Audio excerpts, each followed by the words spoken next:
ਵਾਹਿਗੁਰੂ जी का खालसा ਵਾਹਿਗੁਰੂ जी की फतेह। ਤੁਸੀਂ ਦੇਖ ਰਹੇ ਹੋ KTV UK ਤੇ ਮੈਂ ਅਮਨਦੀਪ ਸਿੰਘ। ਇਤਿਹਾਸ ਦੇ ਕੁਝ ਉਹਨਾਂ ਪੰਨਿਆਂ ਦੀ ਤੁਹਾਡੇ ਨਾਲ ਅੱਜ ਸਾਂਝ ਪਾਉਣ ਜਾ ਰਹੇ ਹਾਂ ਜਿਨ੍ਹਾਂ ਨੂੰ ਫਰੋਲਦਿਆਂ ਪੰਜਾਬੀਆਂ ਦਾ ਸਿਰ ਮਾਣ ਦੇ ਨਾਲ ਉੱਚਾ ਹੋ ਜਾਂਦਾ ਹੈ। ਦਿਨ 13 ਮਾਰਚ 1940 ਜਦੋਂ ਸਰਦਾਰ ਊਧਮ ਸਿੰਘ ਨੇ ਲੰਡਨ ਦੇ ਕੈਸਟਨ ਹਾਲ ਦੇ ਵਿੱਚ ਜਾ ਕੇ ਮਾਈਕਲ ਉਡਵਾਇਰ ਤੋਂ ਬਦਲਾ ਲਿਆ। ਬਦਲਾ ਜਲਿਆਂਵਾਲੇ ਬਾਗ ਦੇ ਖੂਨੀ ਸਾਕੇ ਦਾ।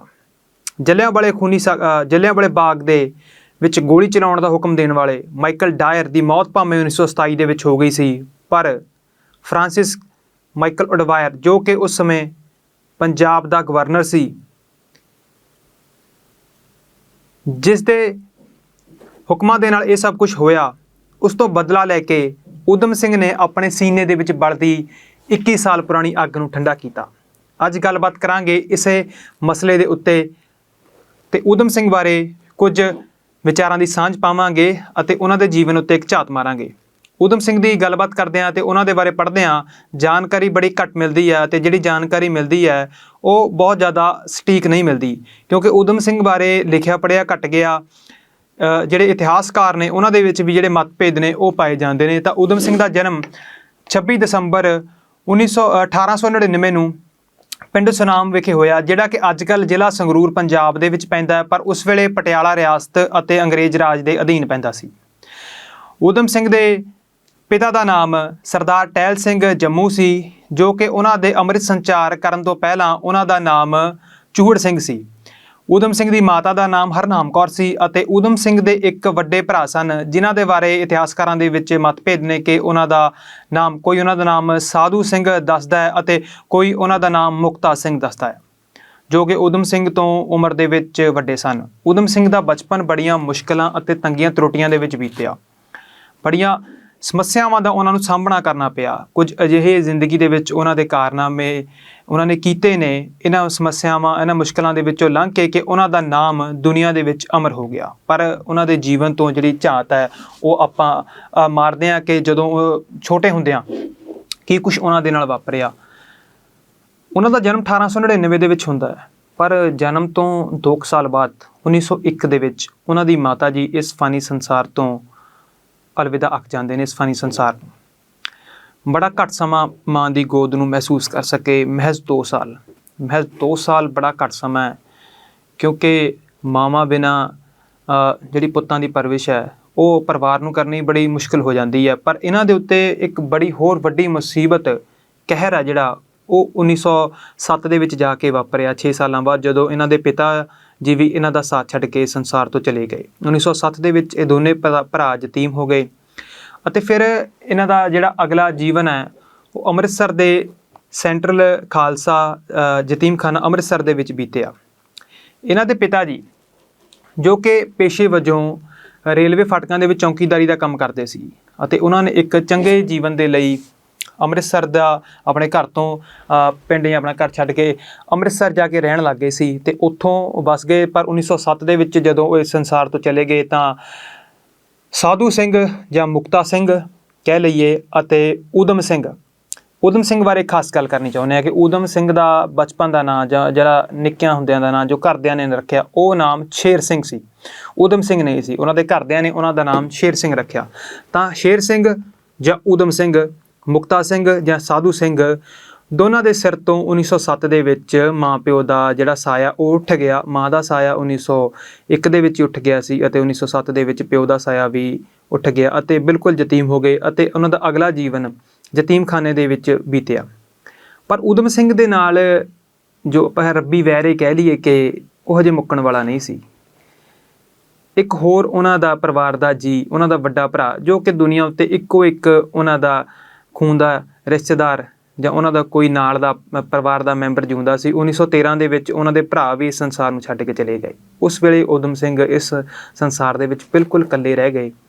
ਪਰ ਊਧਮ ਸਿੰਘ ਕ੍ਰਾਂਤੀਕਾਰੀ ਵਿਚਾਰਾਂ ਦੇ ਮਾਲਕ ਸਨ, ਆਜ਼ਾਦੀ ਪਸੰਦ ਵਿਅਕਤੀ ਸਨ।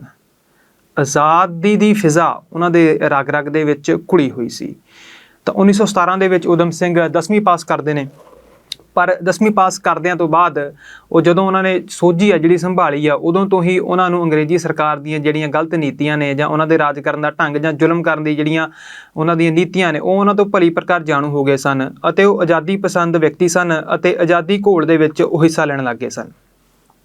ਪਰ ਉਹਨਾਂ ਦੇ ਜੀਵਨ ਦੇ ਵਿੱਚ ਇੱਕ ਵੱਡਾ ਮੋੜ ਉਦੋਂ ਵਾਪਰਿਆ ਜਦੋਂ 13 ਅਪ੍ਰੈਲ ਨੂੰ ਵਿਸਾਖੀ ਵਾਲੇ ਦਿਨ 1919 ਨੂੰ ਜਲਿਆਂਵਾਲੇ ਬਾਗ ਦੇ ਵਿੱਚ ਰॉयल्ट ਐਕਟ ਦਾ ਵਿਰੋਧ ਕਰ ਰਹੇ ਆਜ਼ਾਦੀ ਪਸੰਦ ਲੋਕਾਂ ਦੇ ਉੱਤੇ ਜਨਰਲ ਡਾਇਰ ਨੇ 50 ਗੋਰਖਾ ਸੈਨਿਕਾਂ ਨੂੰ ਲਿਆ ਕੇ ਜਲਿਆਂਵਾਲਾ ਬਾਗ, ਜਿਸ ਨੂੰ ਕਿ ਬਾਹਰ ਜਾਣ ਦਾ ਇੱਕੋ ਇੱਕ ਰਸਤਾ ਸੀ, ਉਸ ਰਾਹ ਨੂੰ ਉਸਨੇ ਬਲੌਕ ਕਰ ਲਿਆ ਅਤੇ ਅੰਨ੍ਹੇਵਾਹ ਗੋਲੀਆਂ ਆਜ਼ਾਦੀ ਪਸੰਦ ਲੋਕਾਂ ਦੇ ਉੱਤੇ ਚਲਾ ਦਿੱਤੀਆਂ, ਜਿਸ ਦੇ ਵਿੱਚ ਸਭ ਧਰਮਾਂ ਦੇ ਲੋਕ ਉੱਥੇ ਇਕੱਤਰ ਹੋਏ ਹੋਏ ਸਨ। ਆਜ਼ਾਦੀ ਪਸੰਦ ਲੋਕ ਉੱਥੇ ਇਕੱਤਰ ਹੋਏ ਹੋਏ ਸਨ।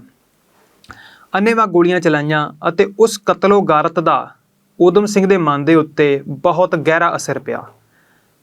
ਊਧਮ ਸਿੰਘ ਜੀ ਨੇ ਉਦੋਂ ਸੋਚ ਲਿਆ ਕਿ ਇਸ ਦਾ ਬਦਲਾ ਲਿਆ ਜਾਵੇਗਾ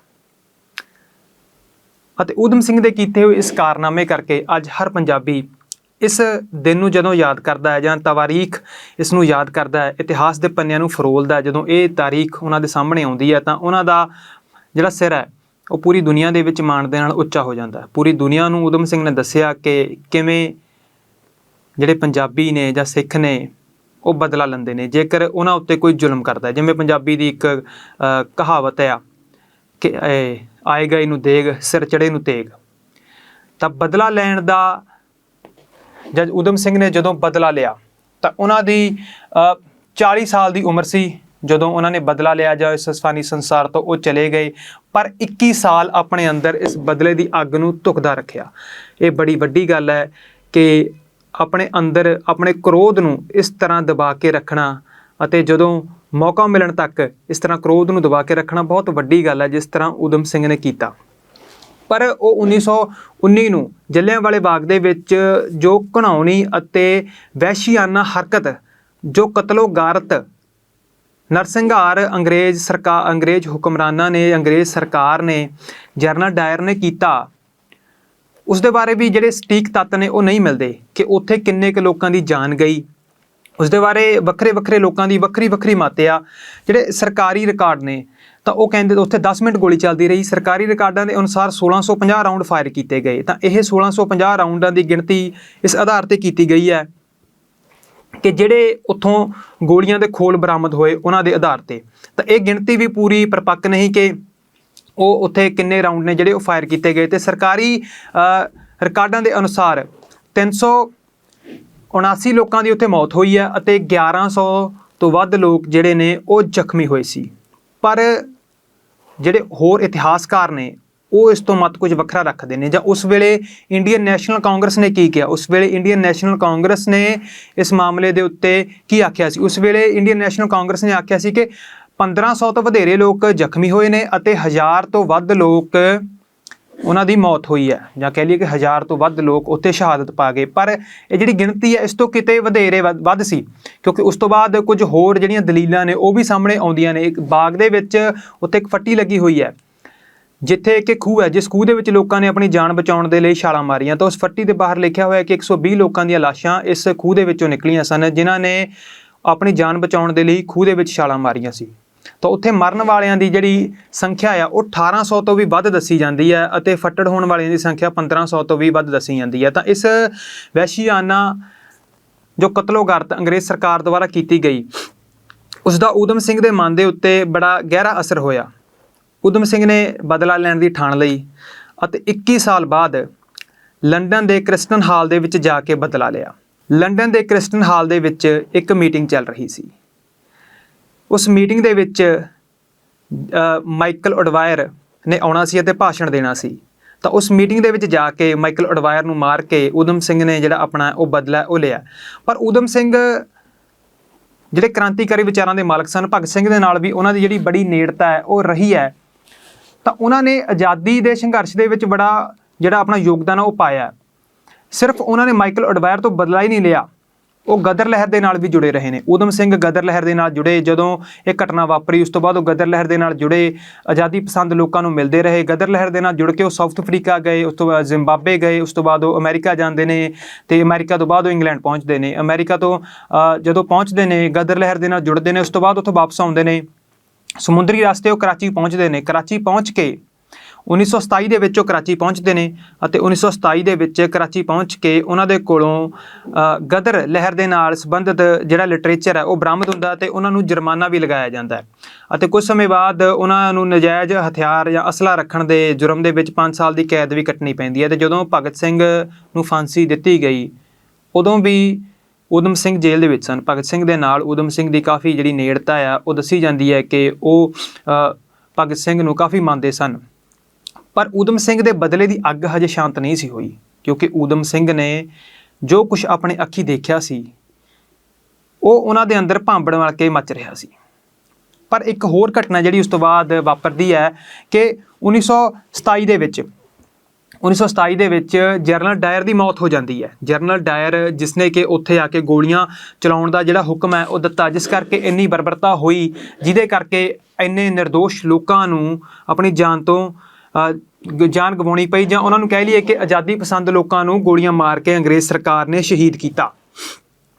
ਤਾਂ ਅੰਗਰੇਜ਼ ਸਰਕਾਰ ਦੇ ਇਸ ਕਾਰੇ ਦੀ ਪੂਰੀ ਦੁਨੀਆ ਦੇ ਵਿੱਚ ਨਿੰਦਿਆ ਹੋਈ ਸੀ, ਪਰ ਊਧਮ ਸਿੰਘ ਦੇ ਮਨ ਦੇ ਵਿੱਚ ਕੁਝ ਹੋਰ ਹੀ ਚੱਲ ਰਿਹਾ ਸੀ। ਊਧਮ ਸਿੰਘ ਅੰਗਰੇਜ਼ ਸਰਕਾਰ ਦੇ ਇਸ ਕਾਰੇ ਦੀ ਅੰਗਰੇਜ਼ ਸਰਕਾਰ ਨੂੰ ਸਜ਼ਾ ਦੇਣੀ ਚਾਹੁੰਦੇ ਸੀ, ਕਿਉਂਕਿ ਜਦੋਂ ਸਰਕਾਰਾਂ ਇਨਸਾਫ ਨਹੀਂ ਕਰਦੀਆਂ ਤਾਂ ਉਦੋਂ ਲੋਕ ਸਿਸਟਮ ਆਪਣੇ ਹੱਥਾਂ ਦੇ ਵਿੱਚ ਲੈ ਕੇ ਇਨਸਾਫ ਕਰ ਦਿੰਦੇ ਨੇ।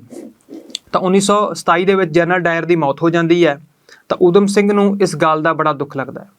ਊਧਮ ਸਿੰਘ ਬੜੇ ਨਿਰਾਸ਼ ਹੋ ਜਾਂਦੇ ਨੇ, ਕਿਉਂਕਿ ਉਹ ਜਨਰਲ ਡਾਇਰ ਨੂੰ ਆਪਣੇ ਹੱਥੀਂ ਮਾਰਨਾ ਚਾਹੁੰਦੇ ਸਨ। ਉਹਨਾਂ ਦੇ ਕੀਤੇ ਹੋਏ ਕਰਮਾਂ ਦੀ ਸਜ਼ਾ ਉਹਨਾਂ ਨੂੰ ਆਪਣੇ ਹੱਥੀਂ ਦੇਣਾ ਚਾਹੁੰਦੇ ਸਨ। ਪਰ ਉਸ ਵੇਲੇ ਤੱਕ ਫਰਾਂਸਿਸ ਅਡਵਾਇਰ ਜਿਹੜੇ ਨੇ ਉਹ ਜਿਉਂਦੇ ਸਨ, ਕਿਉਂਕਿ ਜਦੋਂ ਜਨਰਲ ਡਾਇਰ ਨੇ ਜਲਿਆਂਵਾਲੇ ਬਾਗ ਦੇ ਵਿੱਚ ਆ ਕੇ ਗੋਲੀਆਂ ਚਲਾਈਆਂ ਤਾਂ ਉਸ ਵੇਲੇ ਫਰਾਂਸਿਸ ਮਾਈਕਲ ਅਡਵਾਇਰ ਪੰਜਾਬ ਦੇ ਗਵਰਨਰ ਸਨ। ਪੰਜਾਬ ਦੇ ਵਿੱਚ ਜਲਿਆਂਵਾਲੇ ਬਾਗ ਦੀ ਘਟਨਾ ਥੋੜ੍ਹੇ ਚਿਰ ਪਹਿਲਾਂ ਵੀ ਵਾਪਰ ਕੇ ਹਟੀ ਹੈ।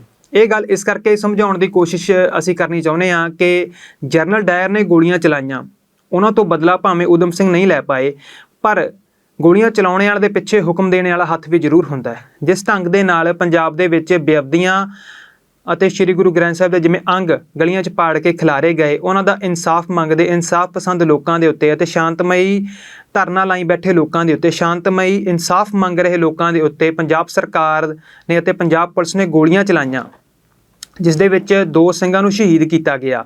ਤੇ ਉਸ ਤੋਂ ਬਾਅਦ ਜਿਵੇਂ ਪੁਲਿਸ ਅਣਪਛਾਤੀ ਬਣਾਈ ਗਈ ਤਾਂ ਉੱਥੇ ਉਹੀ ਮੰਗ ਹੈ ਕਿ ਉੱਥੇ ਗੋਲੀਆਂ ਚਲਾਉਣ ਦਾ ਹੁਕਮ ਕਿਹਨੇ ਦਿੱਤਾ? ਪਿੱਛੇ ਦੋਸ਼ੀ ਕੋਈ ਹੋਰ ਵੀ ਹੁੰਦੇ ਨੇ। ਗੋਲੀਆਂ ਚਲਾਉਣ ਵਾਲੇ ਵੀ ਜਿੱਥੇ ਦੋਸ਼ੀ ਨੇ ਉਨੇ ਹੀ ਜਾਂ ਉਸ ਤੋਂ ਵੱਧ ਦੋਸ਼ੀ ਹੁੰਦੇ ਨੇ ਜਿਨ੍ਹਾਂ ਨੇ ਗੋਲੀਆਂ ਚਲਾਉਣ ਦੇ ਹੁਕਮ ਦਿੱਤੇ। ਤਾਂ ਇਸੇ ਢੰਗ ਦੇ ਨਾਲ Francis Michael O'Dwyer general Dyer ਤੋਂ ਕਿਤੇ ਵਧੇਰੇ ਦੋਸ਼ੀ ਸੀ। ਊਧਮ ਸਿੰਘ ਉਹਨਾਂ ਨੂੰ ਵੀ ਉਸ ਦੇ ਬਰਾਬਰ ਦਾ ਦੋਸ਼ੀ ਮੰਨਦੇ ਸਨ ਜਿਨ੍ਹਾਂ ਨੇ ਗੋਲੀਆਂ ਚਲਾਉਣ ਦਾ ਹੁਕਮ ਦਿੱਤਾ। ਤਾਂ ਉਹ ਉਸ ਤੋਂ ਬਦਲਾ ਲੈਣ ਦੇ ਲਈ ਇੰਗਲੈਂਡ ਜਾਂਦੇ ਨੇ, ਲੰਡਨ ਜਾਂਦੇ ਨੇ। ਲੰਡਨ ਦੇ ਕ੍ਰਿਸਟਨ ਹਾਲ ਦੇ ਵਿੱਚ ਉਹ ਬਦਲਾ ਲੈਂਦੇ ਵੀ ਨੇ, ਪਰ ਉੱਥੇ ਲੰਬਾ ਸਮਾਂ ਉਹ ਬਦਲੇ ਵਾਸਤੇ ਸਹੀ ਘੜੀ ਨੂੰ ਉਡੀਕਦੇ ਰਹਿੰਦੇ ਨੇ। ਤੇ ਉਹ ਘੜੀ ਆਉਂਦੀ ਹੈ 13 ਮਾਰਚ 1940 ਦੀ, ਜਦੋਂ ਕ੍ਰਿਸਟਨ ਹਾਲ ਦੇ ਵਿੱਚ ਫਰਾਂਸਿਸ ਮਾਈਕਲ ਅਡਵਾਇਰ ਨੇ ਸਪੀਚ ਦੇਣ ਦੇ ਲਈ ਆਉਣਾ ਸੀ, ਜਿੱਥੇ ਕਿ ਇੱਕ ਮੀਟਿੰਗ ਚੱਲ ਰਹੀ ਸੀ। ਤਾਂ ਉਸ ਮੀਟਿੰਗ ਦੇ ਵਿੱਚ ਊਧਮ ਸਿੰਘ ਨੇ ਜਾਣ ਦਾ ਵੀ ਫੈਸਲਾ ਕੀਤਾ, ਪਰ ਉੱਥੇ ਜਾਣਾ ਇੰਨਾ ਆਸਾਨ ਨਹੀਂ ਸੀ। ਉਸ ਵੇਲੇ ਤੱਕ ਊਧਮ ਸਿੰਘ ਦੇ ਕੋਲ ਇੱਕ ਰਿਵਾਲਵਰ ਸੀ ਜਿਸ ਦੇ ਵਿੱਚ ਕਿ 6 ਗੋਲੀਆਂ ਪੈਂਦੀਆਂ ਸਨ। ਤਾਂ ਉੱਥੇ ਜਾਣ ਦੇ ਲਈ ਬੜੀ ਸਖਤ ਸੁਰੱਖਿਆ ਹੈ ਉਹਨੂੰ ਬਿੰਨ ਕੇ ਜਾਣਾ ਪੈਣਾ ਸੀ, ਕਿਉਂਕਿ ਉਸ ਵੇਲੇ ਅੰਗਰੇਜ਼ ਸਰਕਾਰ ਪੰਜਾਬੀ ਆਜ਼ਾਦੀ ਪਸੰਦ ਲੋਕਾਂ ਤੋਂ ਬੜਾ ਘਬਰਾਉਂਦੀ ਸੀ ਅਤੇ ਉਹਨਾਂ ਤੋਂ ਬੜਾ ਡਰਦੀ ਸੀ ਅਤੇ ਉਹਨਾਂ ਦੇ ਉੱਤੇ ਬੜੀ ਤਿੱਖੀ ਨਜ਼ਰ ਰੱਖੀ ਜਾਂਦੀ ਸੀ। ਊਧਮ ਸਿੰਘ ਨੇ ਉੱਥੇ ਜਾਣ ਦੇ ਲਈ ਇੱਕ ਵਿਧ ਬਣਾਈ ਅਤੇ ਇੱਕ ਚਾਲ ਸੋਚੀ ਅੰਦਰ ਵੜਨ ਦੇ ਲਈ। ਉਹ ਆਈਡੀਆ ਕੀ ਸੀ? ਉਹ ਆਈਡੀਆ ਸੀ ਕਿ ਇੱਕ ਵੱਡੀ ਅਤੇ ਮੋਟੀ ਕਿਤਾਬ ਦੇ ਵਿੱਚ ਉਹਨਾਂ ਨੇ ਆਪਣਾ ਰਿਵਾਲਵਰ ਲੁਕੋ ਕੇ ਜਾਣ ਦੀ ਸੋਚੀ ਅਤੇ ਉਹਨਾਂ ਨੇ ਕਿਤਾਬ ਦੇ ਜਿਹੜੇ ਮੂਹਰਲੇ ਕੁਝ ਪੰਨੇ ਸਨ ਉਹਨਾਂ ਨੂੰ ਛੱਡ ਕੇ ਅਤੇ ਪਿਛਲੇ ਕੁਝ ਪੰਨਿਆਂ ਨੂੰ ਛੱਡ ਕੇ ਜਿਹੜੇ ਗਬਲੇ ਪੰਨੇ ਸਨ ਉਹਨਾਂ ਨੂੰ ਰਿਵਾਲਵਰ ਦੇ ਸਾਈਜ਼ ਦਾ ਕੱਟ ਲਿਆ ਅਤੇ ਉਹਨਾਂ ਦੇ ਵਿੱਚ ਆਪਣਾ ਰਿਵਾਲਵਰ ਲੁਕੋ ਕੇ ਉਹ ਉੱਥੇ ਪਹੁੰਚ ਗਏ। ਉੱਥੇ ਉਹਨਾਂ ਦੀ ਚੈਕਿੰਗ ਵੀ ਹੋਈ, ਪਰ ਉਹਨਾਂ ਦੇ ਪਲਾਨ ਦੇ ਅਨੁਸਾਰ ਉਹ ਫੜੇ ਨਹੀਂ ਗਏ, ਕਿਉਂਕਿ ਉਹ ਜਿਹੜੇ ਮੂਹਰਲੇ ਪੰਨੇ ਸਨ ਉਹ ਉਹਨਾਂ ਨੇ ਨਹੀਂ ਸੀ ਕੱਟੇ। ਜਦੋਂ ਕਿਤਾਬ ਦੀ ਤਲਾਸ਼ੀ ਵਗੈਰਾ ਹੋਈ ਤਾਂ ਉਹ ਜਿਹੜਾ ਰਿਵਾਲਵਰ ਸੀ ਉਹ ਨਹੀਂ ਸਾਹਮਣੇ ਆਇਆ। ਤਾਂ ਉਸ ਮੀਟਿੰਗ ਦੇ ਵਿੱਚ ਉਹ ਚਲੇ ਜਾਂਦੇ ਨੇ। ਤੇ ਜਦੋਂ ਮਾਈਕਲ ਅਡਵਾਇਰ ਉੱਥੇ ਸਪੀਚ ਦੇਣ ਲਈ ਆਉਂਦੇ ਨੇ ਤੇ ਬੋਲਣ ਲੱਗਦੇ ਨੇ ਤਾਂ ਉਦੋਂ ਉਹ ਉਸ ਰਿਵਾਲਵਰ ਨੂੰ ਕੱਢਦੇ ਨੇ ਅਤੇ ਲੋਕਾਂ ਨੂੰ ਕੁਝ ਤੋਂ ਪਹਿਲਾਂ ਕਿ ਕੋਈ ਸਮਝ ਲੱਗੇ, ਉੱਥੇ ਖੜੇ ਪੁਲਿਸ ਵਾਲੇ ਨੂੰ ਕੁਝ ਸਮਝ ਲੱਗੇ, ਉਹ ਤੋਂ ਪਹਿਲਾਂ ਉਹ 2 ਗੋਲੀਆਂ ਚਲਾਉਂਦੇ ਨੇ ਅਤੇ ਉਹ 2 ਗੋਲੀਆਂ ਮਾਈਕਲ ਅਡਵਾਇਰ ਦੇ ਲੱਗਦੀਆਂ ਨੇ। ਅਤੇ ਉਸ ਤੋਂ ਬਾਅਦ ਕਿਹਾ ਜਾਂਦਾ ਕਿ ਉਹਨਾਂ ਨੇ ਉਸ ਤੋਂ ਬਾਅਦ ਹੋਰ ਕੋਈ ਗੋਲੀ ਨਹੀਂ ਚਲਾਈ, ਕਿਉਂਕਿ ਉਹਨਾਂ ਨੂੰ ਇਸ ਗੱਲ ਦਾ ਪਤਾ ਲੱਗ ਗਿਆ ਸੀ ਕਿ ਜਿਹੜਾ ਉਹ ਕੰਮ ਉਹ ਕਰਨਾ ਚਾਹੁੰਦੇ ਸਨ ਉਹ ਹੋ ਗਿਆ। ਪਰ ਇਤਿਹਾਸਕਾਰਾਂ ਦੇ ਇੱਥੇ ਮਤਭੇਦ ਨੇ। ਕੁਝ ਇਤਿਹਾਸਕਾਰ ਦੱਸਦੇ ਨੇ ਕਿ ਉਹਨਾਂ ਨੇ ਕੁਝ ਵੱਧ ਗੋਲੀਆਂ ਚਲਾਈਆਂ, 3 ਜਾਂ 4 ਵੀ ਦੱਸੀਆਂ ਜਾਂਦੀਆਂ ਨੇ। ਤਾਂ ਉੱਥੇ ਜਿਹੜਾ ਉਹ ਮੁੱਖ ਕੰਮ ਕਰਨ ਗਏ ਸੀ, 21 ਸਾਲ ਦਿਲ ਦੇ ਵਿੱਚ ਧੁਖਦੀ ਅੱਗ ਸੀ, ਜਿਹੜਾ ਜੋ ਜਲਿਆਂਵਾਲੇ ਬਾਗ ਖੂਨੀ ਸਾਕੇ ਦਾ ਬਦਲਾ ਲੈਣ ਗਏ ਸੀ, ਤਾਂ ਬਦਲਾ ਉਹਨਾਂ ਨੇ ਲੈ ਲਿਆ ਸੀ।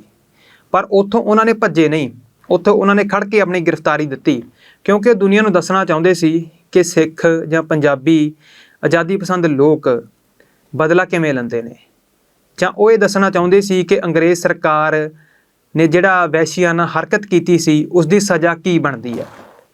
ਉੱਥੇ ਉਹਨਾਂ ਦੀ ਗ੍ਰਿਫਤਾਰੀ ਹੋਈ, 3 ਮਹੀਨੇ ਤੱਕ ਉਹਨਾਂ ਦਾ ਕੇਸ ਚੱਲਿਆ। ਫਿਰ ਉਹਨਾਂ ਨੂੰ ਜਿਹੜੀ ਸਜ਼ਾ ਹੈ ਉਹ ਸੁਣਾ ਦਿੱਤੀ ਜਾਂਦੀ ਹੈ, ਅਤੇ ਅਖੀਰ ਦੇ ਵਿੱਚ 31 ਜੁਲਾਈ ਨੂੰ 1940 ਨੂੰ ਉਹਨਾਂ ਨੂੰ ਜਿਹੜੀ ਫਾਂਸੀ ਹੈ ਉਹ ਦੇ ਦਿੱਤੀ ਜਾਂਦੀ ਹੈ। ਤਾਂ ਜੱਜ ਨਾਲ ਉਸ ਵੇਲੇ ਜਦੋਂ ਜੱਜ ਨੇ ਉਹਨਾਂ ਨੂੰ ਫਾਂਸੀ ਸੁਣਾਈ, ਤਾਂ ਉਸ ਵੇਲੇ ਜੱਜ ਨਾਲ ਉਹਨਾਂ ਦੀ ਇੱਕ ਤਕਰੀਰ ਵੀ ਹੁੰਦੀ ਹੈ। ਤਾਂ ਜੱਜ ਨੂੰ ਉਹ ਬੜੀ ਨਿਡਰਤਾ ਦੇ ਨਾਲ ਕਹਿੰਦੇ ਨੇ ਕਿ ਮੈਨੂੰ ਮੇਰੇ ਕੀਤੇ ਹੋਏ 'ਤੇ ਕੋਈ ਅਫਸੋਸ ਨਹੀਂ। ਅਤੇ ਮਾਈਕਲ ਐਡਵਾਇਰ ਨੇ ਜੋ ਵਹਿਸ਼ੀਆਨਾ ਹਰਕਤ ਪੰਜਾਬ ਦੇ ਵਿੱਚ ਜਾਂ ਜਲਿਆਂਵਾਲੇ ਬਾਗ ਦੇ ਵਿੱਚ ਕੀਤੀ ਸੀ ਜਾਂ ਕਰਵਾਈ ਸੀ, ਇਹ ਉਸ ਦਾ ਜਿਹੜੀ ਇਹਨੂੰ ਸਜ਼ਾ ਦਿੱਤੀ ਗਈ ਹੈ, ਇਹ ਸਜ਼ਾ ਦਾ ਹੱਕਦਾਰ ਸੀ, ਅਤੇ ਮੈਂ ਇਸ ਨੂੰ ਇਸ ਦੀ ਬਣਦੀ ਸਜ਼ਾ ਦਿੱਤੀ ਹੈ, ਅਤੇ ਮੈਨੂੰ ਮੇਰੇ ਕੀਤੇ ਹੋਏ 'ਤੇ ਮਾਣ ਆ। ਉਸ ਵੇਲੇ ਦੇ ਦਾ ਟਾਈਮਸ ਆਫ ਲੰਡਨ ਅਖਬਾਰ ਨੇ, ਤਾਂ ਦੁਨੀਆ ਦੇ ਤਮਾਮ ਅਖਬਾਰਾਂ ਨੇ ਉਹਨਾਂ ਨੂੰ ਕਵਰ ਕੀਤਾ, ਅਤੇ ਲੰਡਨ ਦੇ ਅਖਬਾਰ ਨੇ ਉਹਨਾਂ ਨੂੰ ਜਿਹੜਾ ਕਿ ਜਾਂਬਾਜ਼ ਲੜਾਕਾ ਜਾਂ ਆਜ਼ਾਦੀ ਦਾ ਲੜਾਕਾ ਤੱਕ ਲਿਖਿਆ। ਜਰਮਨ ਦੇ ਰੇਡੀਓ ਨੇ ਬਾਰ-ਬਾਰ ਉਹਨਾਂ ਨੂੰ ਪ੍ਰਸਾਰਿਤ ਕੀਤਾ ਕਿ ਭਾਰਤੀ ਨੇ ਉਹ ਹਾਥੀ ਦੀ ਤਰ੍ਹਾਂ ਨੇ, ਜੋ ਕਿ 20 ਸਾਲ ਤੱਕ ਆਪਣੇ ਬਦਲੇ ਦੀ ਭਾਵਨਾ ਨੂੰ ਅੰਦਰ ਬਾਲ ਕੇ ਰੱਖਦੇ ਨੇ, ਅਤੇ 20 ਸਾਲ ਤੋਂ ਬਾਅਦ ਵੀ ਬਦਲਾ ਲੈਣਾ ਜਾਣਦੇ ਨੇ। ਊਧਮ ਸਿੰਘ ਦੇ ਕੀਤੇ ਹੋਏ ਇਸ ਕਾਰਨਾਮੇ ਨੇ ਆਜ਼ਾਦੀ ਦੀ ਲਹਿਰ ਨੂੰ ਭਾਰਤ ਦੇ ਵਿੱਚ ਬੜਾ ਤਕੜਾ ਕਰ ਦਿੱਤਾ। ਭਾਰਤ ਦੇ ਵਿੱਚ ਆਜ਼ਾਦੀ ਦੀ ਲਹਿਰ ਨੂੰ ਬੜਾ ਬਲ ਮਿਲਿਆ, ਲੋਕਾਂ ਨੂੰ ਬੜਾ ਉਤਸ਼ਾਹ ਮਿਲਿਆ, ਅਤੇ ਅੰਗਰੇਜ਼ੀ ਸਰਕਾਰ ਦੇ ਪੈਰ ਹਿੱਲ ਗਏ। ਹਾਲਾਂਕਿ ਊਧਮ ਸਿੰਘ ਦੁਆਰਾ ਕੀਤੇ ਗਏ ਇਸ ਘਟਨਾਕ੍ਰਮ ਨੂੰ ਜਾਂ ਇਸ ਕਾਰਨਾਮੇ ਨੂੰ ਜਵਾਹਰ ਲਾਲ ਨਹਿਰੂ ਅਤੇ ਮਹਾਤਮਾ ਗਾਂਧੀ ਨੇ ਇਸ ਚੀਜ਼ ਦੀ ਵਿਰੋਧਤਾ ਕੀਤੀ, ਪਰ ਸੁਭਾਸ਼ ਚੰਦਰ ਬੋਸ ਨੇ ਇਸ ਚੀਜ਼ ਦੀ ਸਰਾਹਨਾ ਕੀਤੀ। ਸੁਭਾਸ਼ ਚੰਦਰ ਬੋਸ ਨੇ ਇਸ ਚੀਜ਼ ਦੀ ਹਮਾਇਤ ਕੀਤੀ ਸੀ, ਅਤੇ ਪੰਡਿਤ ਜਵਾਹਰ ਲਾਲ ਨਹਿਰੂ ਅਤੇ ਮਹਾਤਮਾ ਗਾਂਧੀ ਨੇ ਇਸ ਚੀਜ਼ ਦੀ ਵਿਰੋਧਤਾ ਜਿਹੜੀ ਉਹ ਕੀਤੀ ਸੀ। ਪਰ ਮੁੱਖ ਗੱਲ ਇਹ ਕਿ ਉਹ ਆਪਣੇ ਕੀਤੇ ਹੋਏ ਕੰਮ 'ਤੇ ਮਾਣ ਮਹਿਸੂਸ ਕੀਤਾ, ਅਤੇ ਉਸ ਗੱਲ ਦੇ ਉੱਤੇ ਅਡੋਲ ਰਹੇ ਕਿ ਮੈਨੂੰ ਮੇਰੀ ਕੀਤੀ ਹੋਈ ਗੱਲ ਦੇ ਉੱਤੇ ਮਾਣ ਹੈ। ਅਤੇ ਮਾਈਕਲ ਐਡਵਾਇਰ, ਜੋ ਕਿ ਇਹ ਸਭ ਦਾ ਸਾਜ਼ਿਸ਼ ਕਰਤਾ ਹੈ ਜਾਂ ਜਿਸ ਨੇ ਹੁਕਮ ਦਿੱਤੇ ਨੇ, ਉਹ ਇਸ ਸਜ਼ਾ ਦਾ ਹੱਕਦਾਰ ਸੀ, ਅਤੇ ਮੈਂ ਉਹਨੂੰ ਦੀ ਬਣਦੀ ਸਜ਼ਾ ਹੈ ਜਿਹੜੀ ਉਹ ਦਿੱਤੀ ਹੈ। ਕਿਉਂਕਿ ਜਦੋਂ ਸਰਕਾਰਾਂ ਇਨਸਾਫ ਕਰਨ ਤੋਂ ਅਸਮਰਥ ਹੋ ਜਾਂਦੀਆਂ ਨੇ, ਜਾਂ ਸਰਕਾਰਾਂ ਜਦੋਂ ਇਨਸਾਫ ਨਹੀਂ ਦਿੰਦੀਆਂ, ਤਾਂ ਲੋਕ ਆਪਣੇ ਆਪ ਕਚਹਿਰੀਆਂ ਸਜਾ ਕੇ ਇਨਸਾਫ ਕਰ ਲੈਂਦੇ ਨੇ। ਤਾਂ ਉਸ ਵੇਲੇ ਉਹਨਾਂ ਨੂੰ 31 ਜੁਲਾਈ 1940 ਨੂੰ ਫਾਂਸੀ ਦਿੱਤੀ ਗਈ, ਅਤੇ ਪੈਟਨੋਵਿਲੇ ਦੀ ਜੇਲ੍ਹ ਦੇ ਵਿੱਚ ਉਹਨਾਂ ਨੂੰ ਫਾਂਸੀ ਦਿੱਤੀ ਜਾਂਦੀ ਹੈ, ਅਤੇ ਉੱਥੇ ਹੀ ਕਬਰ ਪੁੱਟ ਕੇ ਉਹਨਾਂ ਨੂੰ ਦਫਨਾ ਦਿੱਤਾ ਜਾਂਦਾ ਆ। 1974 ਵਿੱਚ ਇੱਕ ਲਹਿਰ ਉੱਠਦੀ ਹੈ ਭਾਰਤ ਦੇ ਵਿੱਚ ਆਜ਼ਾਦੀ ਤੋਂ ਬਾਅਦ, ਕਿ ਊਧਮ ਸਿੰਘ ਦੇ ਜਿਹੜੇ ਮ੍ਰਿਤਕ ਦੇਹ ਹੈ ਜਾਂ ਉਹਨਾਂ ਦੇ ਜਿਹੜੇ ਅਵਸ਼ੇਸ਼ ਬਚੇ ਨੇ, ਮ੍ਰਿਤਕ ਦੇਹ ਜਿਹੜੀ ਉਸ ਜੇਲ੍ਹ ਦੇ ਵਿੱਚ ਦੱਬੀ ਹੋਈ ਹੈ, ਲੰਡਨ ਦੀ ਜੇਲ੍ਹ ਦੇ ਵਿੱਚ, ਕਿ ਉੱਥੋਂ ਉਹਨਾਂ ਦੀ ਮ੍ਰਿਤਕ ਦੇਹ ਨੂੰ ਕੱਢ ਕੇ ਉਹਨਾਂ ਦੇ ਰੀਤੀ ਰਿਵਾਜ਼ਾਂ ਦੇ ਅਨੁਸਾਰ ਉਹਨਾਂ ਦਾ ਜਿਹੜਾ ਸੰਸਕਾਰ ਹੈ, ਸਿੱਖ ਰੀਤੀ ਰਿਵਾਜ਼ਾਂ ਦੇ ਅਨੁਸਾਰ ਉਹਨਾਂ ਦਾ ਸੰਸਕਾਰ ਕੀਤਾ ਜਾਵੇ। ਇੱਥੇ ਇੱਕ ਖਾਸ ਗੱਲ ਉਹ ਵੀ ਦੱਸਣੀ ਚਾਹੁੰਦੇ ਹਾਂ ਕਿ ਜਦੋਂ ਊਧਮ ਸਿੰਘ ਨੂੰ ਗ੍ਰਿਫਤਾਰ ਕੀਤਾ ਗਿਆ, ਤਾਂ ਉਹਨਾਂ ਨੇ ਆਪਣਾ ਨਾਮ ਰਾਮ ਮੁਹੰਮਦ ਸਿੰਘ ਆਜ਼ਾਦ ਦੱਸਿਆ ਸੀ ਕਿ ਮੇਰਾ ਨਾਮ ਰਾਮ ਮੁਹੰਮਦ ਸਿੰਘ ਆਜ਼ਾਦ ਹੈ। ਤਾਂ ਇਸ ਗੱਲ ਤੋਂ ਉਹਨਾਂ ਦੀ ਜਿਹੜੀ ਦੂਰ ਦ੍ਰਿਸ਼ਟੀ ਹੈ ਉਸ ਦਾ ਪਤਾ ਲੱਗਦਾ ਹੈ ਕਿ ਉਹ ਸਭ ਧਰਮਾਂ ਦਾ ਕਿੰਨਾ ਸਤਿਕਾਰ ਕਰਦੇ ਸੀ, ਅਤੇ ਸਭ ਧਰਮਾਂ ਨੂੰ ਕਿੰਨਾ ਜਿਹੜਾ ਪਿਆਰ ਆ ਉਹ ਦਿੰਦੇ ਸੀ। ਅਤੇ ਉਹਨਾਂ ਨੇ ਆਪਣਾ ਨਾਮ ਰਾਮ ਮੁਹੰਮਦ ਸਿੰਘ ਆਜ਼ਾਦ ਦੱਸਿਆ। ਉਹਨਾਂ ਦਾ ਨਾਮ ਰਾਮ ਮੁਹੰਮਦ ਸਿੰਘ ਆਜ਼ਾਦ ਅਖਬਾਰਾਂ ਦੇ ਵਿੱਚ ਵੀ ਆਇਆ ਉਸ ਵੇਲੇ ਦੇ। ਅਤੇ ਉਸ ਤੋਂ ਬਾਅਦ ਜਿਹੜਾ ਉਹਨਾਂ ਦੇ ਨਾਮ ਦਾ ਖੁਲਾਸਾ ਉਦੋਂ ਹੋਇਆ ਜਦੋਂ ਉਹਨਾਂ ਦਾ ਪਾਸਪੋਰਟ ਬਰਾਮਦ ਹੋਇਆ, ਅਤੇ ਉਸ ਪਾਸਪੋਰਟ ਦੇ ਉੱਤੇ ਉਹਨਾਂ ਦਾ ਨਾਮ ਊਧਮ ਸਿੰਘ ਲਿਖਿਆ ਹੋਇਆ ਸੀ। ਊਧਮ ਸਿੰਘ ਦੇ ਨਾਂ ਦੇ ਨਾਲ ਇੱਕ ਘਟਨਾ ਹੋਰ ਹੈ ਜਿਹੜੀ ਉਹ ਜੁੜੀ ਹੋਈ ਹੈ, ਕਿ ਜਿਵੇਂ ਊਧਮ ਸਿੰਘ ਦੇ ਬਚਪਨ ਦਾ ਨਾਮ ਸ਼ੇਰ ਸਿੰਘ ਸੀ, ਤਾਂ ਊਧਮ ਸਿੰਘ ਕਿਵੇਂ ਪਿਆ, ਇਸ ਬਾਰੇ ਜਿਹੜੇ ਇਤਿਹਾਸਕਾਰ ਨੇ ਉਹ ਵੱਖਰਾ ਵੱਖਰਾ ਸੋਚਦੇ ਨੇ, ਵੱਖਰਾ ਵੱਖਰਾ ਲਿਖਦੇ ਨੇ। ਕੁਝ ਇਤਿਹਾਸਕਾਰਾਂ ਦਾ ਕਹਿਣਾ ਹੈ ਕਿ ਜਦੋਂ ਉਹ ਯਤੀਮ ਹੋ ਗਏ ਅਤੇ ਯਤੀਮਖਾਨੇ ਗਏ, ਅਤੇ ਉਦੋਂ ਉਹਨਾਂ ਦਾ ਨਾਮ ਊਧਮ ਸਿੰਘ ਸ਼ੇਰ ਸਿੰਘ ਤੋਂ ਬਦਲ ਕੇ ਊਧਮ ਸਿੰਘ ਲਿਖਿਆ ਗਿਆ। ਕੁਝ ਇਤਿਹਾਸਕਾਰ ਇਹ ਲਿਖਦੇ ਨੇ ਕਿ ਜਦੋਂ ਉਹਨਾਂ ਨੇ ਵਿਦੇਸ਼ ਜਾਣ ਦੇ ਲਈ ਆਪਣਾ ਪਾਸਪੋਰਟ ਬਣਵਾਉਣਾ ਸੀ, ਉਦੋਂ ਉਹਨਾਂ ਨੇ ਆਪਣਾ ਨਾਮ ਊਧਮ ਸਿੰਘ ਦੱਸਿਆ, ਪਰ ਜਦੋਂ ਉਹਨਾਂ ਦੀ ਗ੍ਰਿਫਤਾਰੀ ਹੁੰਦੀ ਹੈ ਉਦੋਂ ਉਹ ਆਪਣਾ ਨਾਮ ਰਾਮ ਮੁਹੰਮਦ ਸਿੰਘ ਆਜ਼ਾਦ ਦੱਸਦੇ ਨੇ। ਅਤੇ ਤਾਂ ਹੀ ਅੱਜ ਕੱਲ੍ਹ ਆਪਾਂ ਉਹਨਾਂ ਦਾ ਨਾਮ ਰਾਮ ਮੁਹੰਮਦ ਸਿੰਘ ਆਜ਼ਾਦ, ਊਧਮ ਸਿੰਘ ਜਾਂ ਉਰਫ ਰਾਮ ਮੁਹੰਮਦ ਸਿੰਘ ਆਜ਼ਾਦ ਹੈ ਜਿਹੜਾ ਉਹ ਲੈਂਦੇ ਹਾਂ। ਤਾਂ 1974 ਦੇ ਵਿੱਚ ਇੱਕ ਮੁਹਿੰਮ ਚੱਲੀ ਪੰਜਾਬ ਦੇ ਵਿੱਚ ਕਿ ਊਧਮ ਸਿੰਘ ਦੀਆਂ ਅਸਥੀਆਂ, ਊਧਮ ਸਿੰਘ ਦੇ ਜਿਹੜੇ ਮ੍ਰਿਤਕ ਅਵਸ਼ੇਸ਼ ਨੇ, ਮ੍ਰਿਤਕ ਦੇਹ ਹੈ, ਉਹਨਾਂ ਨੂੰ ਭਾਰਤ ਲਿਆਂਦਾ ਜਾਣਾ ਚਾਹੀਦਾ ਹੈ ਅਤੇ ਇਸ ਮੁਹਿੰਮ ਨੂੰ ਬਲ ਮਿਲਿਆ। ਭਾਰਤੀ ਸਰਕਾਰ ਨੇ ਬ੍ਰਿਟਿਸ਼ ਸਰਕਾਰ ਦੇ ਨਾਲ ਗੱਲਬਾਤ ਕੀਤੀ। 19 ਜੁਲਾਈ ਨੂੰ ਉਸ ਕਬਰ ਨੂੰ ਦੁਬਾਰਾ ਪੁੱਟਿਆ ਗਿਆ ਅਤੇ 31 ਜੁਲਾਈ ਨੂੰ ਉਹ ਜਿਹੜੇ ਮ੍ਰਿਤਕ ਦੇਹ ਹੈ ਉਹ ਭਾਰਤ ਲਿਆਂਦੀ ਅਤੇ ਭਾਰਤ ਦੇ ਜਿਸ ਕੋਨੇ ਰਾਹੀਂ ਉਸ ਮ੍ਰਿਤਕ ਦੇਹ ਨੂੰ, ਜਿਸ ਰਸਤੇ ਰਾਹੀਂ ਉਸ ਮ੍ਰਿਤਕ ਦੇਹ ਨੂੰ ਲਿਜਾਇਆ ਗਿਆ, ਜਿਸ ਸ਼ਹਿਰ ਰਾਹੀਂ ਉਸ ਮ੍ਰਿਤਕ ਦੇਹ ਨੂੰ ਲਿਜਾਇਆ ਗਿਆ, ਉੱਥੇ ਲੋਕਾਂ ਦਾ ਵੱਡਾ ਹਜੂਮ, ਵੱਡੀ ਇਕੱਤਰਤਾ ਹੁੰਦੀ। ਹਾਲਾਂਕਿ ਉਹਨਾਂ ਦੇ ਪਰਿਵਾਰਕ ਮੈਂਬਰ ਕੋਈ ਨਹੀਂ ਸੀ ਮੌਜੂਦ, ਪਰ ਉਹਨਾਂ ਦੇ ਮ੍ਰਿਤਕ ਦੇਹ ਦਾ ਜਿਹੜੇ 5 ਤੱਤਾਂ 'ਚ ਵਿਲੀਨ ਕੀਤਾ ਗਿਆ, ਅੰਤਿਮ ਸੰਸਕਾਰ ਕੀਤਾ ਗਿਆ। ਉਹ ਪਿੰਡ ਸੁਨਾਮ, ਉਹਨਾਂ ਦਾ ਜਿਹੜਾ ਜੱਦੀ ਪਿੰਡ ਹੈ ਜਿੱਥੇ ਉਹਨਾਂ ਦਾ ਜਨਮ ਹੋਇਆ, ਉੱਥੇ ਕੀਤਾ ਗਿਆ। ਪਰ ਜਿਸ ਤਰ੍ਹਾਂ ਉਹਨਾਂ ਨੇ ਆਪਣਾ ਨਾਮ ਰਾਮ ਮੁਹੰਮਦ ਸਿੰਘ ਆਜ਼ਾਦ ਦੱਸਿਆ ਸੀ, ਸਭ ਧਰਮਾਂ ਨੂੰ ਉਹਨਾਂ ਨੇ ਸਤਿਕਾਰ ਦਿੱਤਾ ਸੀ, ਤਾਂ ਉਹਨਾਂ ਦੇ ਜਿਹੜੇ ਫੁੱਲ ਸਨ ਉਹ ਵੀ ਸਭ ਧਰਮਾਂ ਨੂੰ ਦਿੱਤੇ ਗਏ। ਉਹਨਾਂ ਦੇ ਫੁੱਲਾਂ ਨੂੰ 5 ਉਹ ਗੜਬੀਆਂ ਹੁੰਦੀਆਂ ਜਿਵੇਂ ਉਹ ਜਿਨ੍ਹਾਂ ਦੇ ਵਿੱਚ ਭਰਦੇ ਆ, ਉਹਨਾਂ ਦੇ ਵਿੱਚ ਰੱਖਿਆ ਗਿਆ। ਤਾਂ ਉਹ ਫੁੱਲ ਕੀਰਤਪੁਰ ਸਾਹਿਬ ਵੀ ਜਲ ਪ੍ਰਵਾਹ ਕੀਤੇ ਗਏ, ਉਹਨਾਂ ਨੂੰ ਹਰਿਦੁਆਰ ਵੀ ਜਲ ਪ੍ਰਵਾਹ ਕਰਨ ਦੇ ਲਈ ਭੇਜਿਆ ਗਿਆ ਅਤੇ ਮੁਸਲਿਮ ਰੀਤੀ ਰਿਵਾਜਾਂ ਦੇ ਅਨੁਸਾਰ ਉਹਨਾਂ ਨੂੰ ਵੀ ਜਾਮਾ ਮਸਜਿਦ ਹੈ ਜਾ ਕੇ ਉੱਥੇ ਭੇਜਿਆ ਗਿਆ ਕਿ ਮੁਸਲਿਮ ਰੀਤੀ ਰਿਵਾਜਾਂ ਦੇ ਅਨੁਸਾਰ ਉੱਥੇ ਉਹਨਾਂ ਨੂੰ ਦਫਨਾਇਆ ਗਿਆ। ਅਤੇ ਉਹਨਾਂ ਦੇ ਕੁਝ ਕਲਸ਼ ਨੇ ਜਿਹੜੇ ਜਾਂ ਕੁਝ ਫੁੱਲ ਨੇ ਉਹਨਾਂ ਦੇ ਨਾਂ ਦੇ ਉੱਤੇ ਉੱਥੇ ਯੂਨੀਵਰਸਿਟੀ ਕਾਲਜ ਬਣਿਆ, ਸ਼ਹੀਦ ਊਧਮ ਸਿੰਘ ਕਾਲਜ। ਉਸ ਲਾਇਬ੍ਰੇਰੀ ਦੇ ਵਿੱਚ ਉਹਨਾਂ ਦੇ ਜਿਹੜੇ ਫੁੱਲ ਨੇ ਜਾਂ ਮ੍ਰਿਤਕ ਦੇਹ ਦੇ ਜਿਹੜੇ ਅਵਸ਼ੇਸ਼ ਨੇ ਸੰਸਕਾਰ ਕਰਨ ਤੋਂ ਬਾਅਦ, ਪੰਜਾਬੀ ਦੇ ਆਪਾਂ ਕਹਿੰਦੇ ਕਿ ਫੁੱਲ ਕਹਿ ਦਿੰਦੇ ਆਪਾਂ ਉਹਨਾਂ ਨੂੰ, ਅਤੇ ਉਹ ਉੱਥੇ ਅੱਜ ਵੀ ਮੌਜੂਦ ਨੇ। ਤਾਂ ਊਧਮ ਸਿੰਘ ਇੱਕ ਅਜਿਹਾ ਆਜ਼ਾਦੀ ਪਸੰਦ ਲੜਾਕਾ ਸੀ ਕਿ ਜਿਸ ਨੇ ਆਪਣੀ ਕੌਮੀਅਤ ਦੇ ਉੱਤੇ ਹੋਏ ਜ਼ੁਲਮ ਦਾ ਬਦਲਾ ਲਿਆ ਅਤੇ ਦੁਨੀਆ ਨੂੰ ਦੱਸਿਆ ਕਿ ਜੇਕਰ ਸਰਕਾਰਾਂ ਇਨਸਾਫ ਨਹੀਂ ਕਰਦੀਆਂ, ਜਦੋਂ ਸਿਸਟਮ ਇਨਸਾਫ ਕਰਨ ਤੋਂ ਅਸਮਰਥ ਹੋ ਜਾਂਦਾ, ਤਾਂ ਲੋਕ ਇਨਸਾਫ ਕਿਵੇਂ ਕਰਦੇ ਨੇ। 21 ਸਾਲ ਉਸ ਅੱਗ ਨੂੰ ਆਪਣੇ ਅੰਦਰ ਧੁਖਦਾ ਰੱਖਿਆ। 21 ਸਾਲ ਆਪਣੇ ਅੰਦਰ ਇਸ ਬਦਲੇ ਦੀ ਅੱਖ ਨੂੰ ਧੁਖਦਾ ਰੱਖਣਾ ਬਹੁਤ ਵੱਡੀ ਗੱਲ ਆ। ਉਹ ਆਪਣੇ ਟੀਚੇ ਦੇ ਵੱਲ ਵਧਦੇ ਰਹੇ ਕਿ ਜਿਵੇਂ ਅਰਜਨ ਨੂੰ ਮੱਛੀ ਦੀ ਅੱਖ ਦਿਸਦੀ ਹੈ, ਤਾਂ ਉਹਨਾਂ ਨੂੰ ਵੀ ਆਪਣਾ ਇੱਕ ਜਿਹੜਾ ਟੀਚਾ ਉਹ ਦਿਸਦਾ ਰਿਹਾ ਅਤੇ ਜਿਸ ਦੇ ਵੱਲ ਉਹ ਵਧਦੇ ਰਹੇ। ਅਤੇ 21 ਸਾਲ ਬਾਅਦ ਉਹ ਆਪਣੇ ਟੀਚੇ ਉੱਤੇ ਪਹੁੰਚੇ ਅਤੇ ਉਹਨਾਂ ਨੇ ਮਾਈਕਲ ਐਡਵਾਇਰ ਨੂੰ ਮਾਰ ਕੇ ਆਪਣਾ ਬਦਲਾ ਲਿਆ। ਪੰਜਾਬੀਆਂ ਦਾ, ਸਿੱਖਾਂ ਦਾ ਮਾਣ ਦੁਨੀਆ ਦੇ ਵਿੱਚ ਫ਼ਕਰ ਦੇ ਨਾਲ ਉੱਚਾ ਕੀਤਾ। ਤਾਂ ਇਹ ਉਹਨਾਂ ਦੇ ਬਾਰੇ ਇੱਕ ਸੰਖੇਪ ਜਾਣਕਾਰੀ ਹੈ ਜਿਹੜੀ ਉਹ ਹੈ, ਕਿਉਂਕਿ ਅੱਜ 13 ਮਾਰਚ ਹੈ ਅਤੇ ਅੱਜ ਦੇ ਦਿਨ ਹੀ ਉਹਨਾਂ ਨੇ ਲੰਡਨ ਦੇ ਵਿੱਚ ਜਾ ਕੇ ਬਦਲਾ ਲਿਆ। ਹਾਲਾਂਕਿ ਬ੍ਰਿਟਿਸ਼ ਸਰਕਾਰ ਨੇ ਬਹੁਤ ਸਮਾਂ ਬਾਅਦ ਤੱਕ ਇਸ ਮਾਮਲੇ ਦੇ ਉੱਤੇ ਕੋਈ ਜਿਹੜੀ ਗੱਲਬਾਤ ਹੈ ਜਾਂ ਮਾਫੀਆ ਸਰਕਾਰ ਤੋਂ ਨਹੀਂ ਮੰਗੀ, ਪਰ ਪਿੱਛੇ ਜੇ ਕੁਝ ਸਮਾਂ ਪਹਿਲਾਂ ਬ੍ਰਿਟਿਸ਼ ਸਰਕਾਰ ਨੇ ਇਸ ਦੇ ਉੱਤੇ ਅਫਸੋਸ ਜਤਾਇਆ ਅਤੇ ਮਾਫੀ ਮੰਗੀ ਹੈ ਕਿ ਅਜਿਹੀ ਘਟਨਾ ਜਿਹੜੀ ਉਹ ਨਹੀਂ ਸੀ ਹੋਣੀ ਚਾਹੀਦੀ। ਪਰ ਸਾਡੇ ਲੋਕ ਜਿਹੜੇ ਸਾਡੇ ਲੋਕ ਨਾਇਕ ਨੇ ਉਹਨਾਂ ਨੂੰ ਬੜੀ ਜਲਦੀ ਭੁੱਲ ਜਾਂਦੇ ਨੇ। ਉਹ ਲੋਕ ਨਾਇਕਾਂ ਦੇ ਕੀਤੇ ਹੋਏ ਕੰਮਾਂ ਨੂੰ ਅਤੇ ਉਹਨਾਂ ਤੋਂ ਸੇਧਾਂ ਲੈਣ ਤੋਂ ਬੜੀ ਛੇਤੀ ਪਿੱਛੇ ਹੋ ਜਾਂਦੇ ਨੇ। ਅੱਜ ਪੰਜਾਬ ਦੇ ਵਿੱਚ ਨਵੀਂ ਸਰਕਾਰ ਬਣੀ ਹੈ, ਨਵੀਂ ਸਰਕਾਰ ਦੇ ਨਵੇਂ ਮੁੱਖ ਮੰਤਰੀ ਨੇ, ਤਾਂ ਉਹ ਅੱਜ ਨਵੀਂ ਸਰਕਾਰ ਬਣਨ ਦੇ ਉੱਤੇ ਸ਼੍ਰੀ ਦਰਬਾਰ ਸਾਹਿਬ ਮੱਥਾ ਟੇਕ ਕੇ ਆਏ ਨੇ, ਜਲ੍ਹਿਆਂਵਾਲੇ ਬਾਗ ਦੇ ਵਿੱਚ ਵੀ ਜਾ ਕੇ ਆਏ ਨੇ। ਤਾਂ ਅਸੀਂ ਉਹਨਾਂ ਤੋਂ ਵੀ ਉਮੀਦ ਕਰਦੇ ਹਾਂ ਕਿ ਉਹ ਲੋਕ ਨਾਇਕਾਂ ਨੂੰ ਲੋਕਾਂ ਦੇ ਵਿੱਚ ਜਿਉਂਦਿਆਂ ਰੱਖਣਗੇ, ਲੋਕ ਨਾਇਕਾਂ ਤੋਂ ਲੋਕ ਸੇਧ ਲੈਂਦੇ ਰਹਿਣਗੇ, ਅਸੀਂ ਇਹੀ ਉਮੀਦ ਕਰਦੇ ਹਾਂ। ਤਾਂ ਇਹ ਉਹ ਕਹਾਣੀ ਹੈ ਸਰਦਾਰ ਊਧਮ ਸਿੰਘ ਦੀ ਕਿ ਕਿਵੇਂ ਉਹ ਕਿੱਥੇ ਜਨਮੇ ਅਤੇ ਕਦੋਂ ਉਹਨਾਂ ਨੇ ਕੀ ਕੀਤਾ, ਅਤੇ ਜਿਵੇਂ ਉਹ ਗਦਰ ਲਹਿਰ ਦੇ ਨਾਲ ਜੁੜੇ ਰਹੇ। ਗਦਰ ਲਹਿਰ ਦਾ ਉਹਨਾਂ ਨੇ ਬਹੁਤ ਜ਼ਿਆਦਾ ਪ੍ਰਚਾਰ ਵੀ ਕੀਤਾ, ਗਦਰ ਲਹਿਰ ਵਾਸਤੇ ਉਹਨਾਂ ਨੇ ਕੰਮ ਵੀ ਕੀਤਾ। ਭਾਰਤ ਦੇ ਵਿੱਚ ਆਏ, ਭਾਰਤ ਦੇ ਵਿੱਚ ਆ ਕੇ ਲਿਟਰੇਚਰ ਬਣਦੇ ਰਹੇ, ਭਾਰਤ ਦੇ ਵਿੱਚ ਉਹਨਾਂ ਤੋਂ ਲਿਟਰੇਚਰ ਫੜਿਆ ਗਿਆ ਤਾਂ ਉਹਨਾਂ ਨੂੰ ਜੁਰਮਾਨਾ ਵੀ ਹੋਇਆ, ਉਹਨਾਂ ਦੇ ਕੋਲੋਂ ਅਸਲਾ ਬਰਾਮਦ ਹੋਇਆ ਤਾਂ 5 ਸਾਲ ਦੀ ਜਿਹੜੀ ਕੈਦ ਉਹ ਵੀ ਕੱਟੀ। ਕਿ ਜਦੋਂ ਉਹ ਜੇਲ੍ਹ ਦੇ ਵਿੱਚ ਸਨ, ਜਦੋਂ ਸ਼ਹੀਦ ਆਜ਼ਮ ਸਰਦਾਰ ਭਗਤ ਸਿੰਘ ਨੂੰ ਫਾਂਸੀ ਦਿੱਤੀ ਗਈ ਹੈ, ਉਦੋਂ ਵੀ ਉਸ ਵੇਲੇ ਉਹ ਜੇਲ੍ਹ ਦੇ ਵਿੱਚ ਸਨ। ਤਾਂ ਆਜ਼ਾਦੀ ਪਸੰਦ ਲੋਕਾਂ ਦੇ ਨਾਲ ਉਹ ਸ਼ੁਰੂ ਤੋਂ ਚੱਲ ਰਹੇ ਸੀ, ਆਜ਼ਾਦੀ ਪਸੰਦ ਵਿਅਕਤੀ ਸਨ, ਕ੍ਰਾਂਤੀਕਾਰੀ ਵਿਚਾਰਾਂ ਦੇ ਸਨ। ਅਤੇ ਮੁੱਖ ਤੌਰ ਦੇ ਉੱਤੇ ਕਿ ਜੋ ਸਿੱਖਾਂ ਦੀ ਜਾਂ ਪੰਜਾਬੀਆਂ ਦੀ ਬਦਲਾ ਲੈਣ ਦੀ ਭਾਵਨਾ ਆ ਕਿ ਚੜ੍ਹ ਕੇ ਆਏ ਦਾ ਕੋਈ ਲਿਹਾਜ਼ ਨਹੀਂ ਕੀਤਾ ਜਾਂਦਾ, ਉਸ ਲੀਹਾਂ ਦੇ ਉੱਤੇ ਚੱਲਦਿਆਂ ਜਦੋਂ ਸਰਕਾਰਾਂ ਇਨਸਾਫ ਦੇਣ ਤੋਂ ਮੁਨਕਰ ਹੋ ਗਈਆਂ, ਸਰਕਾਰਾਂ ਦੇ ਜ਼ੁਲਮ ਦੀ ਹੱਦਾਂ ਬੰਨੇ ਟੱਪ ਗਈ, ਜਦੋਂ ਸਰਕਾਰ ਕਤਲੇਆਮਾਂ 'ਤੇ ਉਤਰ ਆਈਆਂ, ਸ਼ਰੇਆਮ ਕਤਲੇਆਮਾਂ 'ਤੇ ਉਤਰ ਆਈਆਂ, ਤਾਂ ਉਦੋਂ ਅਜਿਹੀਆਂ ਸਰਕਾਰਾਂ ਨੂੰ ਠੱਲ ਪਾਉਣ ਦੇ ਲਈ ਅਜਿਹੇ ਕਾਰਨਾਮੇ ਨੇ ਜਿਹੜੇ ਉਹ ਯੋਧਿਆਂ ਦੁਆਰਾ ਕੀਤੇ ਜਾਂਦੇ ਰਹੇ ਨੇ। ਇਤਿਹਾਸ ਇਸ ਗੱਲ ਦੀ ਗਵਾਹੀ ਭਰਦਾ ਆ ਰਿਹਾ ਹੈ। ਤਾਂ ਇਸ ਯੋਧੇ ਨੇ ਵੀ ਜਿਹੜੇ ਅਜਿਹੇ ਕਾਰਨਾਮੇ ਨੇ ਉਹ ਕਰਕੇ ਦਿਖਾਏ, ਸਰਕਾਰ ਦੇ ਇਹਨਾਂ ਜ਼ੁਲਮਾਂ ਨੂੰ ਠੱਲ ਪਾਈ ਅਤੇ ਦੱਸਿਆ ਕਿ ਜੇਕਰ ਅਜਿਹੇ ਜ਼ੁਲਮ ਸਰਕਾਰਾਂ ਕਰਦੀਆਂ ਰਹਿਣਗੀਆਂ ਤਾਂ ਉਹਨਾਂ ਦਾ ਇਨਸਾਫ ਲੋਕ ਕਚਹਿਰੀਆਂ ਦੇ ਵਿੱਚ ਕਿਸ ਤਰ੍ਹਾਂ ਕੀਤਾ ਜਾਵੇਗਾ। ਤਾਂ ਤੁਸੀਂ ਬਣੇ ਰਹੋ KTV UK ਦੇ ਨਾਲ। ਮੈਨੂੰ ਮਨਦੀਪ ਸਿੰਘ ਨੂੰ ਦਿਓ ਇਜਾਜ਼ਤ। ਕੈਮਰੇ ਦੇ ਪਿੱਛੇ ਮੇਰੇ ਸਾਥੀ ਨੇ ਸਿਮਰਤਪਾਲ ਸਿੰਘ। ਵਾਹਿਗੁਰੂ ਜੀ ਕਾ ਖਾਲਸਾ, ਵਾਹਿਗੁਰੂ ਜੀ ਕੀ ਫਤਿਹ।